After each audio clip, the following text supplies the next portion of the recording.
قرآن پاک کی آیت پاک کا ترجمہ سنیں گے تو ایمان پیدا ہو جائے گا۔ رب ارشاد فرماتا ہے بے شک میں نے مومنین کے جان و مال کو جنت کے بدلے میں خرید لیا۔ علماء کرام کے قدموں کا بوسہ دیتے ہوئے توجہ چاہتا ہوں، آج میرے رام کو بھی سبحان اللہ کہیں گے تو کم سے کم میری مدد ہو جائے گی۔ ایک بار محبت سے کہتے ہیں سبحان اللہ۔ قرآن کریم کا ترجمہ سنیں، اللہ فرماتا ہے ان اللہ اشتری من المؤمنین انفسهم واموالهم بان لهم الجنہ، بے شک اللہ نے مومنین کے جان و مال کو جنت کے بدلے میں خرید لیا۔ محترم صاحب کرام، بلا تمثیل میں اپنے موضوع پہ آنا چاہتا ہوں۔ آپ مارکیٹ میں جاتے ہیں، کوئی سامان خریدتے ہیں تو سامان خریدنے سے پہلے بار بار اس کو دیکھتے ہیں، اس کے ہر پہلو پہ نگاہ رکھتے ہیں، کہیں اس مال کے اندر خرابی نہ ہو، کہیں اس مال کے اندر ردی پن نہ ہو، کہیں اس مال کے اندر خشیس پن نہ ہو۔ اور چھوٹی مثال میں آپ کے ذہن کے قریب کروں، مثال کے طور پہ اگر آپ کو مٹی کا ایک برتن خریدنا ہے تو بار بار اس برتن کے داہنے بائیں ہر جانب اس کو نگاہ دوڑا کے دیکھتے ہیں کہ یہ برتن کے اندر کہیں پھٹن نہ ہو، کہیں اس کے اندر ردی پن نہ ہو، کہیں اس کے اندر خشیس پن نہ ہو۔ اگر وہ خراب ہے تو آپ اس برتن کو نہیں خریدتے۔ اگر آپ پرندہ مارکیٹ میں چلے گئے، آپ کو ایک کپڑا خریدنا ہے تو صاحب دکان پہ پہنچے، دکان والے سے آپ نے کہا مجھے کپڑا خریدنا ہے، تو ایک کپڑا وہ دکھاتا ہے، اگر پسند آ گیا تو ٹھیک ہے، نہیں پسند آیا تو دوسرا دکھاتا ہے، دوسرا نہیں پسند آیا تو تیسرا دکھاتا ہے، تیسرا پسند نہیں آیا تو چوتھا دکھاتا ہے۔ عالم یہ ہوتا ہے جو کپڑا آپ کو پسند آتا ہے اسی کو آپ خریدتے ہیں، اور اگر اس کے اندر کوئی خرابی ہے تو آپ اسے نہیں خریدتے۔ اب ذرا اپنے ذہن کو قرآن سے قریب کیجئے اور علماء کرام کی جانب اپنے توجہ کو لگائیں اور قرآن سے اپنے ذہن کو قریب کریں، شاید بات آپ کے ذہن شریف میں اتر جائے کہ اللہ کا ارشاد ہے ہم نے مومنین کے جان و مال کو جنت کے بدلے میں خرید لیا ہے۔ ہم جب قرآن عظیم کی آیت کریمہ کو پڑھتے ہیں تو بار بار ذہن میں سوال اٹھتا ہے یا اللہ اگر کوئی سامان ہم خریدتے ہیں، اگر اس کے اندر خرابی ہے تو اس سامان کو نہیں خریدتے، اگر سامان کے اندر کہیں ردی پن ہے تو اس سامان کو نہیں خریدتے۔ گویا ہم جب بھی خریدتے ہیں تو اچھا سامان خریدتے ہیں۔ اب ذرا ذہن کو قرآن سے لگائیے اور قرآن سے پوچھئے اے قرآن یہ بات تو سمجھ میں آتی ہے کہ اللہ اکبر، یقیناً یہ بات سچ ہے کہ پروردگار نے اچھوں کو خریدا ہوگا تو اچھائی کی بنیاد پر، نیکوں کو خریدا ہوگا تو نیکی کی بنیاد پر۔ اور ذہن کو قریب کیجئے، اللہ اکبر، خالق کائنات نے صدیق اکبر کو خریدا ہوگا صداقت کے بنا پہ، فاروق اعظم کو خریدا ہوگا عدالت کے بنا پہ، عثمان غنی کو خریدا ہوگا سخاوت کے بنا پہ، مولا علی کو خریدا ہوگا شجاعت کے بنا پہ، امام حسن کو خریدا ہوگا صبر و شکر کے بنا پہ، امام حسین کو خریدا ہوگا یزیدیت کے سینے پہ چڑھ کے کلمہ حق بیان کرنے کے بنا پہ، غوث اعظم کو خریدا ہوگا غوثیت کے بنا پہ، مفتی اعظم کو خریدا ہوگا لباس پارسائیت کے بنا پہ، سرکار مفتی اعظم کو خریدا ہوگا تو تقوی و طہارت کے بنا پہ، شعیب الاولیاء کو خریدا ہوگا لباس پارسائیت کے بنا پہ، حضور حافظ ملت کو خریدا ہوگا تو تقوی و طہارت کے بنا پہ، سرکار غوث اعظم کو خریدا ہوگا تو غوثیت کے بنا پہ، امام احمد رضا کو خریدا ہوگا دشمنان دین کی کھٹیاں کھڑی کرنے کے بنا۔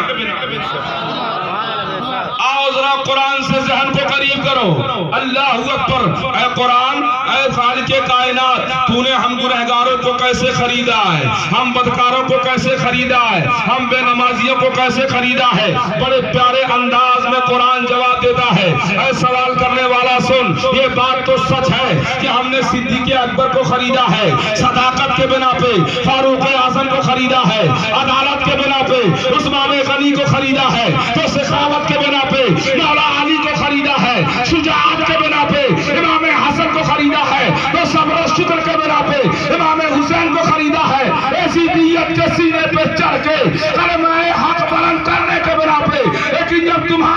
آئی ہے تو میں نے جو تم کو خریدا ہے اپنے محبوب کے نسبت کے بنا. اسی لیے میرا امام کہتا ہے بد ہے تو آپ کے ہیں، بھلے ہیں تو آپ کے، ٹکڑوں سے یہاں کے پلے ابرو کدھر کرے، سرکار ہم کمینوں کے اطوار پہ نہ جائے، آقا حضور اپنے کرم پر نظر کریں. پتہ چلا اللہ نے ہمارے جان کو، ہمارے مال کو، اللہ نے ہمارے جان کو اور مال کو جنت کے بدلے میں خرید لیا ہے. یہ بڑی خوشی کی بات ہے. محترم سامعین کرام، بتانا آج آپ کو یہ ہے، یہ جلسہ جس میں آپ حاضر ہوئے ہیں یہ بچیوں کا مدرسہ ہے، بچیوں کا مدرسہ ہے. قاری شمیم صاحب قبلہ شرفی نے بڑی جد و جہد کے بعد اس جلسے کو عمل میں لایا ہے. علماء ربانیین کو دعوت دیا ہے صرف اس لیے کہ قوم جان جائے اگر کوئی ایک بیٹا پڑھتا ہے تو بیٹے کی بنیاد پہ اس کا گھر سنورتا ہے، لیکن اگر کوئی ایک بیٹی کو زیور تعلیم سے مزین کرتا ہے تو اس سے ایک ملت کا سدھار ہوتا ہے، ایک سماج کا اصلاح ہوتا ہے. محترم سامعین کرام، اس گودا علاقے میں آپ دیکھ رہے ہو اتنی اچھی بلڈنگ قاری شمیم اختر صاحب نے اسی لیے بنایا ہے کہ قوم کے بچیوں کو زیور تعلیم سے مزین کیا جائے. آؤ آپ دیکھو قرآن عظیم کا ذرا مطالعہ کرو. اللہ اکبر. انسان کو پروردگار نے سب سے پہلے اگر کسی چیز سے معصم کیا ہے، انسان کو اگر جو ہے مکرم پروردگار نے کیا ہے تو صرف تعلیم کے بنیاد پہ کیا ہے. آؤ حضرت آدم علیہ السلام کو دیکھو، قرآن عظیم میں انسان کو جو معظم کیا گیا ہے، لقد کرمنا بنی آدمہ کا تاج انسان کو پروردگار نے جو بڑھایا ہے تو صرف علم کی بنیاد پر. آؤ میں آپ کو ذہن کو قریب کرنا چاہتا ہوں. اللہ اکبر. قرآن عظیم میں اللہ فرماتا ہے جب خالق کائنات نے زمین کو پیدا کر دیا، آسمان کو بنایا، شمس و قمر کا چراغ چلا دیا، لوح و قلم کو ایک پیدا کر دیا، ساری کائنات کے پیدا کرنے کے بعد پروردگار نے لباس انسانیت میں جب حضرت آدم علیہ السلام کو پیدا کرنا چاہا تو فرشتوں کی ایک جماعت کو اکٹھا کیا اور اللہ نے ارشاد فرمایا اے فرشتوں انی جاعل فی الارض خلیفہ، میں زمین میں اپنا نائب بنانے والا ہوں، بتاؤ تمہاری منشا کیا ہے، تمہاری مرضی کیا ہے. تو سارے فرشتے ایک زبان ہو کر عرض کرتے ہیں اے پروردگار کیا تو دنیا میں ایسے انسان کو پیدا کرے گا جو دنیا میں جانے کے بعد لڑائی کرے، جو دنیا میں جانے کے بعد خونریزی کرے، جو دنیا میں جانے کے بعد فساد برپا کرے، جو دنیا میں جانے کے بعد ایک بھائی دوسرے بھائی کا دشمن ہو جائے، ایک بھائی دوسرے بھائی کے حقوق کا پامال کھٹا دے.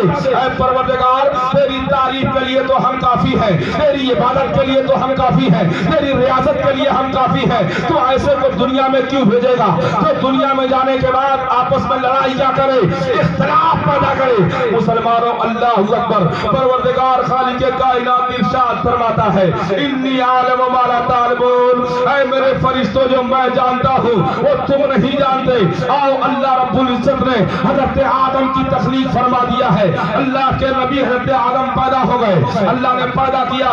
اب جب پروردگار دیکھ رہا ہے، پروردگار یہ دیکھ رہا ہے کہ فرشتوں کی منشا نہیں تھی کہ انسان کی تخلیق کی جائے، تو اللہ رب العزت نے حضرت آدم علیہ السلام کے اندر سب سے پہلے فرشتوں میں بھی معظم کرنے کے لیے اگر آدم کو معظم کرنا چاہا ہے تو سب سے پہلے آدم کو لقد کرمنا بنی آدمہ کا تاج بنایا. آدم علیہ السلام کو زیور علم سے مزین کیا. آدم علیہ السلام کو اللہ نے 7 لاکھ زبانوں کا علم عطا کیا. وعلم آدم الاسماء کلها، یعنی اللہ نے آدم علیہ السلام کو تمام زبانوں کا علم دے دیا، تمام چیزوں کا علم دے دیا جو قیامت تک پیدا ہونے والی چیز تھی اور جو چیزیں پیدا ہو گئی ہیں سب کے علوم کو اللہ نے آدم کے اندر جمع کر دیا. اس کے بعد فرشتوں کو اکٹھا کیا اور کہا سارے سامان کو پروردگار نے ساری چیزوں کو فرشتوں کے سامنے رکھ دیا. اے میرے فرشتوں بتاؤ اس کا نام کیا ہے، اس کے جو ہے اغراض و مقاصد کیا ہے، یہ کس لیے پیدا کیا گیا ہے، یہ اس کا نام کیا ہے، اس کا نام کیا ہے، اس کا نام کیا ہے. اللہ اکبر. جب فرشتوں نے دیکھا کہ اللہ اکبر قیامت تک جو چیزیں پیدا ہونے والی تھی، جو ہونی تھی، ساری چیزیں آدم کے نظروں کے سامنے ہے، اللہ نے کہا کہ اے فرشتوں سنو، بتاؤ اس کا نام کیا ہے، اس کا نام کیا ہے، اس کا نام کیا ہے. تو سارے فرشتے ایک زبان عرض کرتے ہیں سبحانک لا علم لنا الا ما علمتنا، اے میرے پروردگار ہمارے پاس تو اتنا ہی علم ہے جتنا تو نے ہمیں عطا کیا ہے، اس کے آگے ہم کچھ نہیں جانتے۔ اللہ اکبر۔ اب اس کے بعد فرشتوں کے سامنے حضرت آدم کو رب نے بلایا، اے میرے بندے آدم تم بتاؤ اس کا نام کیا ہے، یہ کس لیے پیدا ہوا ہے؟ تو اللہ کے بندے حضرت آدم علیہ السلام ارشاد فرماتے ہیں پروردگار یہ فلاں چیز ہے، یہ فلاں چیز ہے، یہ فلاں چیز ہے، یہ اس لیے پیدا کی گئی ہے، یہ اس لیے پیدا کی گئی ہے، اس کا مقصد یہ ہے، اس کو تو نے اس لیے بنایا ہے، اس کو تو نے اس لیے بنایا ہے۔ اللہ اکبر۔ سارے فرشتوں کی جماعت اللہ اکبر آدم کو دیکھ کے حیران ہو گئی، یہ اللہ میرے نظروں کے سامنے مٹی کا بنا ہوا پتلا اور اس کا علم اتنا زیادہ ہے۔ اللہ اکبر، قربان جاؤ۔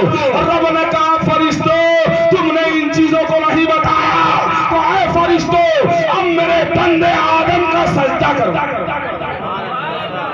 سجدہ کرو۔ اللہ اکبر۔ سارے فرشتے دیکھتے ہیں، ذرا غور فرماؤ، کہاں سجدہ کرو؟ ذرا معلوم یہ ہوا ان علماء کرام سے پوچھو، اللہ اکبر، اگر فرشتے کو سجدے میں جھکانا ہے تو پروردگار نے حضرت آدم کو علم سے زیور علم سے مزین کر دیا تاکہ فرشتے مجبور ہو کر کے آدم کے سجدے میں گر جائیں۔ پتا چلا اگر فرشتے کو بھی نہیں ساری دنیا کو اگر اپنے قدموں میں جھکانا چاہتے ہو تو آپ زیور تعلیم حاصل کرو، علم حاصل کرو گے تو ساری دنیا کا سر تمہارے قدموں میں جھکتا ہوا نظر آئے گا۔